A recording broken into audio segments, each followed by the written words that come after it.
So by now, most people have probably already heard about what supposedly happened at the Lincoln Memorial involving a group of high school students who had just attended the March for Life, as well as members from different other groups that were protesting various things, including a Native American elder named Nathan Phillips. The original narrative that was published by CNN and the Washington Post and several other big media outlets claimed that a large group of Catholic white teenagers surrounded a Native American elder named Nathan Phillips, and then they threatened him, mocked him, disrespected him, blocked his way, prevented him from retreating, and chanted, "Build the wall."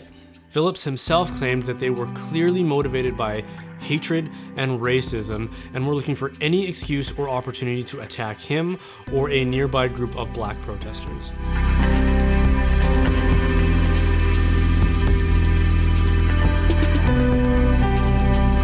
In the wake of those reports, many high-profile celebrities and media personalities and even bishops and priests were quick to express their condemnation and disgust against the boys.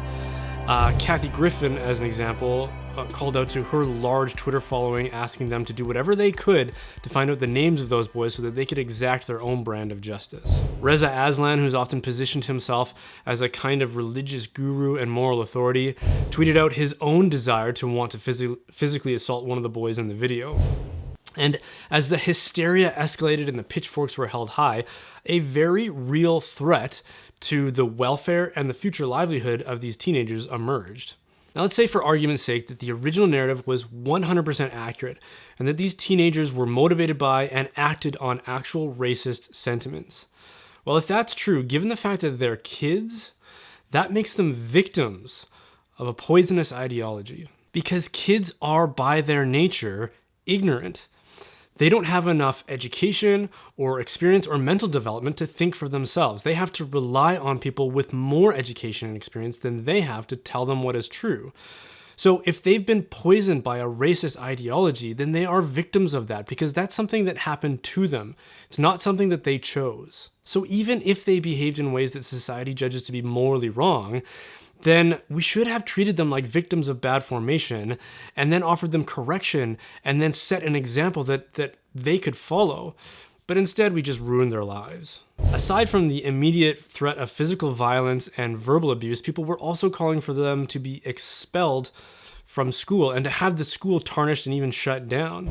So it wasn't enough that we made their lives unbearable in the immediate moment that they're currently living in, but we had to ruin any prospect that they had of their futures as well as the kids that happened to attend that school who had nothing to do with the incident. Jeopardizing their safety and ruining their future prospects doesn't seem like a fitting consequence for smirking at someone when they bang a drum in your face.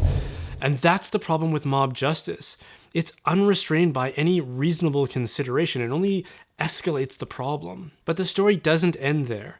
Eventually, more comprehensive video footage emerged that told a more complete picture of what actually happened, and it contradicted and undermined several key claims of Nathan Phillips, the Native American protester, as well as the mainstream media about what actually happened. And before I go through what several of those key claims were, I want to make mention of the fact that I'm going to link to the raw footage in the description below.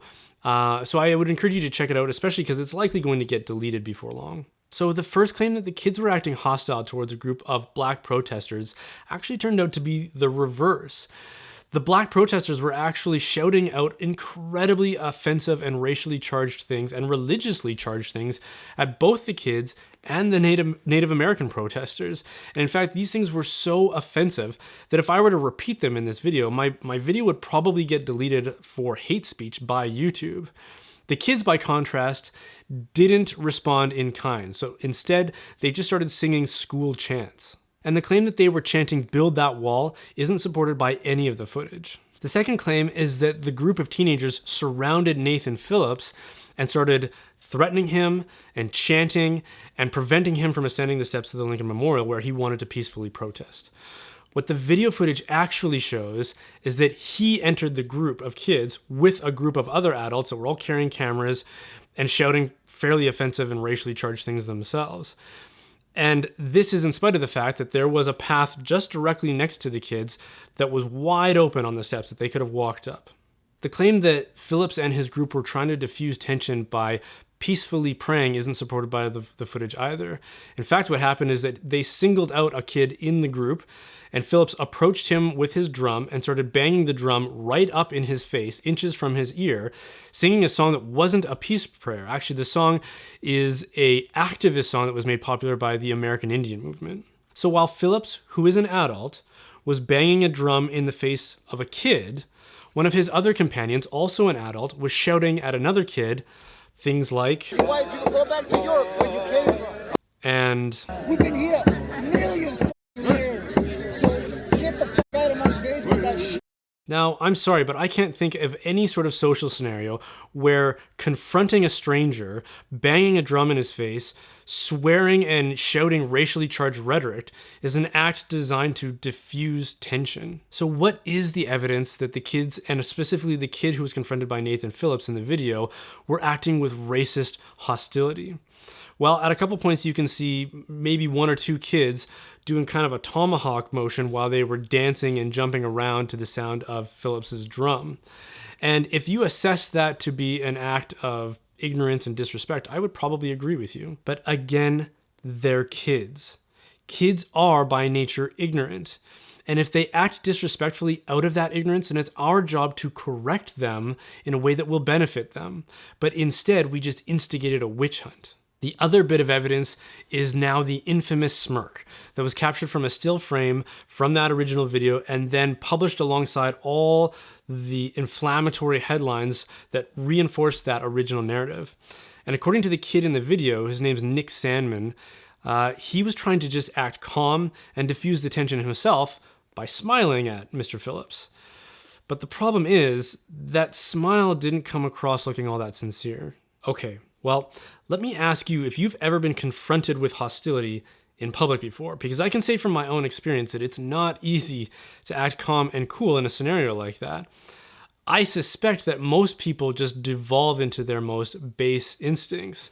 And if I had enough composure to try and smile at the guy, it would probably come out looking very forced and awkward. Compounding the fact, again, is that Nick Sandman is a kid. And this reminded me of something. I remembered that when I was about his age, I had a disastrous yearbook experience. Now, I wasn't being confronted by anybody. Nobody was yelling offensive things at me. Nobody was drumming in my face. I had all the room and incentive I needed to smile pleasantly for the camera. And after all, I didn't want to look like an idiot in my yearbook or on all the fridges that my photo was going to be plastered on belonging to my parents' friends and relatives. Well, unfortunately, this is what my 14-year-old brain and face came up with.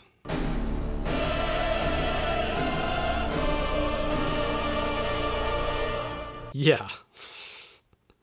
And I'm not the only one. If I go through that yearbook, there are several instances in which kids are smiling or making really awkward faces in spite of the fact that they were instructed to smile pleasantly for the camera. But in this case, an unfortunate and awkward smile is all we need to be convinced that this kid is a hopeless and committed racist. Phillips himself was quoted as saying that they were like beasts ready to consume their prey. Meanwhile, Nick Sandman released a statement of his own that made several key claims, all of which are corroborated by the video footage, including the fact that at one point when one of his friends behind him started to argue with the guy that said that white people needed to go back to Europe, Nick turned around and gestured to him and told him to stop out of respect.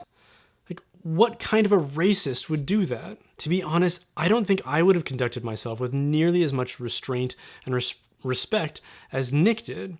So the fact that so many people are trying to create catastrophic consequences for him and his family, while simultaneously ignoring the people who were actually acting racist in that video footage, is just incomprehensible to me. And to everyone that was a part of that mob, who then after seeing the additional footage offered apologies or half apologies, I'm sorry, that does not cut it. You do not get to ruin a person's life and then go, oops, sorry.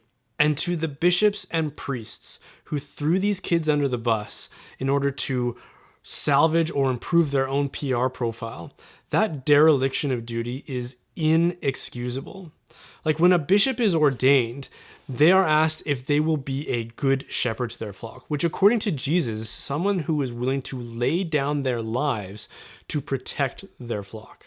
Any clergyman who piled on to the escalating outrage, instead of placing yourself in front of those kids and the very real threat that was at their door, I'm sorry, but you've disgraced your office and your vows, and it'll take a lot more than press releases to reconcile yourself to the community that you were supposed to be serving. As a closing remark, just to add a little more context to this, it should be noted that later that week, Nathan Phillips, the man in the video, gathered a group of about 50 protesters and showed up at the Washington Cathedral and tried to break in while Mass was in process.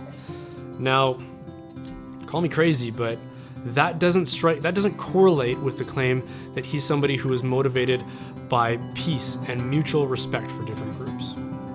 Thanks so much for watching, guys. If you enjoyed that, then please consider subscribing and liking, and come find me on Facebook and Twitter. It's a huge help when you do that. It helps us get these videos in front of more and more people. And a big thank you goes out to You Catholic for presenting these videos. And if you want to support the making of these videos, then please consider supporting my work as a digital media and marketing expert. My company, Holdsworth Design, specializes in branding, web and graphic design, marketing, social media, videography, and all that kind of good stuff. So if you know of a parish, a diocese, a ministry, or a business that needs help in those areas, then please send them our way, and I'm sure we can help them out.